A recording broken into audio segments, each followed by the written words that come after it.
Bismillah Rahman Rahim. Welcome to Point to Ponder. We start with the fractional numbers. Now, this is what we have already seen. Let us see 10 raised to the power minus 1 is equal to 1 over 10 is equal to 0.1. 10 raised to the power minus 2 is equal to 1 over 100 is equal to 0.01.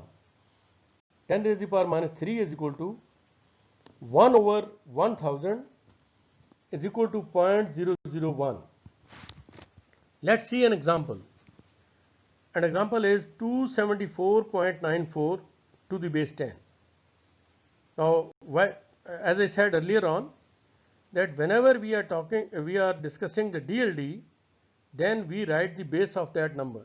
Otherwise, we know that 274.94 is a decimal number, but in this particular course, that is the DLD course, we do write the base of a particular number. Like the binary, it is 2, octal it is 8, and something of that sort.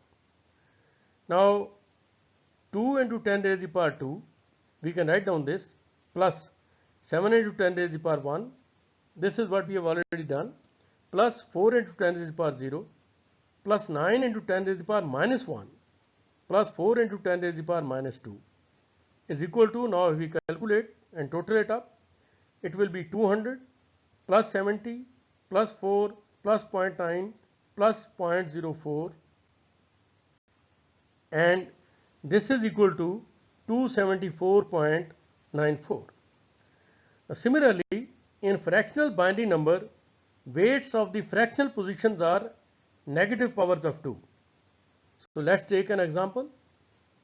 The binary number is 1001.101 to the base 2, and it can be evaluated as 1 into 2 raised to the power 3 plus 0 into 10 raised to the power 2, 2 raised to the power 2, plus 0 into 2 raised to the power 1, plus 1 into 2 raised to the power 0, plus 1 into 2 raised to the power minus 1, plus 0 into 2 raised to the power minus 2, plus 1 into 2 raised to the power minus 3, and that is equal to 8 plus 0 plus 0 plus 1 plus 0.5 plus 0 plus 0.125 is equal to 9.625 to the base 10.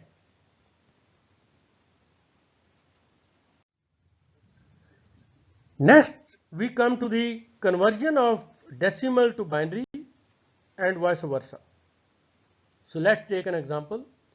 Convert the number 170 to the base 10 into its binary equivalent.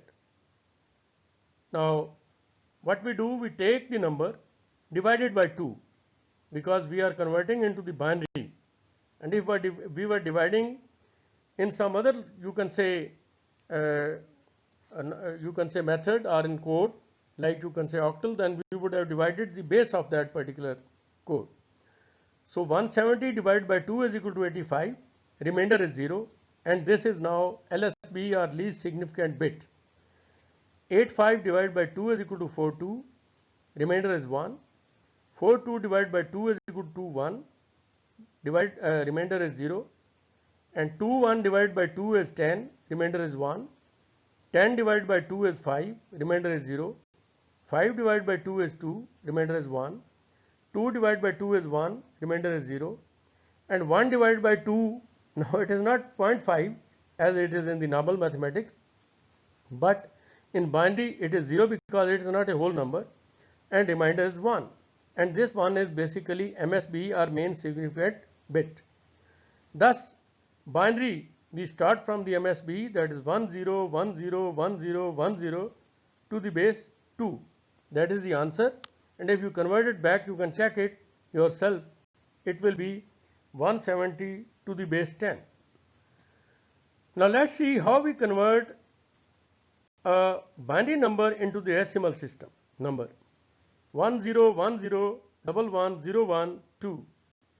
Now, one is a traditional method which we have already seen, but then I will take you to a very simple method, and that we will see in the next slide. So now let's see, write the number 10101101 to the base 2. And under these bits, we write the weight of these bits in decimals. So obviously, if we start from the right, it is 1, 2, 4, 8, 16, 32, 64 and 128. Now wherever the binary number is 1, we will write down the weight as such. But wherever there is 0, that is the binary number is 0, we will just put 0 there. So then the decimal number will be 128 plus 0 plus 32 plus 0 plus 8 plus 4 plus 0 plus 1 is equal to 173 base 10. Next we come to the binary sizes. Now the formula below indicates the number of states that can be represented with a given number of bits. N is equal to 2 raised to the power n. So capital N is equal to total number of states. So n is equal to number of bits in the word. Let's take an example. We take a 5-bit word. So n is equal to 2 raised to the power n is equal to 2 raised to the power 5. And that will be equal to 2 into 2 into 2 into 2 into 2, that is equal to 32. That means for a 5-bit word n, the total number of states will be 32, or 2 raised to the power 5 is 32. Now let's see what is the largest decimal number then can be represented for a given number of bits n. Now why we are talking of largest number? Because largest number is not going to be equal to the number of states, because here number of states we start from 0. Okay. So then n is equal to 2 raised to the power n minus 1. Say n is equal to 7. Then capital N is equal to 2 raised to the power 7 minus 1. And if you calculate 2 raised to the power 7, it will come out to be 128. So minus 1 is 127. So the maximum number of bits in a given decimal number is, now if the decimal number is given and we want to calculate the number of bits, the formula for that is B, that is the number of bits, is equal to 3.32 log to the base 10 and n is basically the number. Say we take the example n is equal to 100, then B is equal to 3.32 log 10 log of 100 to the base 10, and that is equal to 3.32 to the base to the log 2, and that is equal to basically 6.64, right, and that is equal to 7 bits, because log of 100 is 2.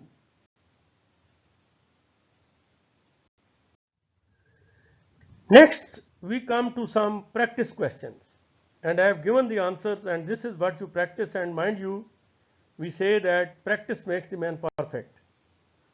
So we convert the following numbers to the decimal numbers. A as shown on the slide, similarly B, C, D, and I have given the answers to all the question A, B, C, D. Now I have told you the method, so you apply the method and then try to find out the answers.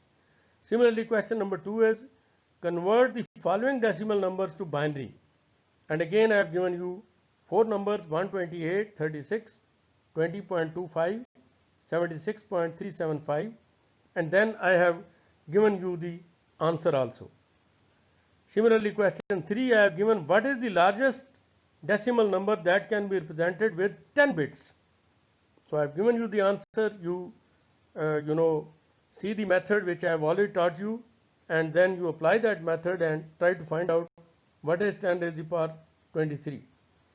And then similarly is question 4, and question 4 is how many bits does it take to represent 3875 in binary, and obviously it will be 12 bits, and now you try to see that is it actually 12 bits or something else. So that is where you will confirm, and I am sure that you will practice it.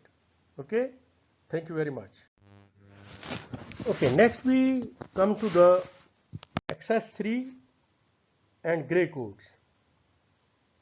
Now XS3 code, it is written sometime XS3, that is we add 3 to the corresponding 8421 BCD code, like 6 for example is the BCD code, then we add 3 and this becomes the XS3 code. We take an example 0110, that is the BCD code, plus 011 we add an 83 and that will be equal to 1001. Now this is what simplifies the arithmetic computation with the BCD numbers, because BCD numbers are complicated as far as the arithmetic computations are concerned. Next we come to the Gray code. Now this Gray code is also called cyclic code, unit distance code and reflective code. There is difference of 1 bit in the number to the next in sequence. Now if you see the decimal number and then it is given Gray and then it is the pure binary it is given. And now if you see the Gray code, there is a difference of only one bit as far as the next sequence is concerned. But if you see the pure binary, no, there is a not difference of 1, but say for example in 5 and 6, if you see there is a no difference. There are 2 1s in 5 and similarly 2 1s in 6. And there are 2 zeros in 5 and 2 zeros in 6. And next if you see the 7, 0 1 0 0 and in the binary obviously it is 0 1 1 1. And then in 8 again there is only one difference 1 1 0 0, but its binary is 1 0 0 0, and similarly you can see. Now this is the code which you will require when you are studying, let's say, the subject of error detection and correction, mind you, and similarly the encryption course when you are studying. So at this point in time, that is why it is being taught in the DLD course, in this course. So it minimizes the error in the that is the changing the state of 1 bit, because there is only difference of 1 bit in the subsequent codes, and we'll see shortly, inshallah in the next video, that how we implement these you can say numbers 1 and 2, 1 and 0. So whenever the states are being changed from 1 to 0 or 0 to 1, so these devices, particularly the transistors and the ICs and diodes and all that, they take some time. And if there is a lot of change in the subsequent sequences, 2 or 3 changes, it takes a lot of time. But in this particular code, from one sequence to the other sequence, there is only difference of 1, so it will take less time. That is what is meant by error minimizing changing state is 1 bit. Requires less time and more speed while changing. Obviously, it will require less time and speed will be more because there is only one change, that is either from 0 to 1 or 1 to 0. There are no 2 changes or 3 changes, you can say, from 3 ones to 3 zeros or from 3 zeros to 3 ones. So that is what I have explained already. And difficult to, but its characteristics says that it is difficult to use in the arithmetic.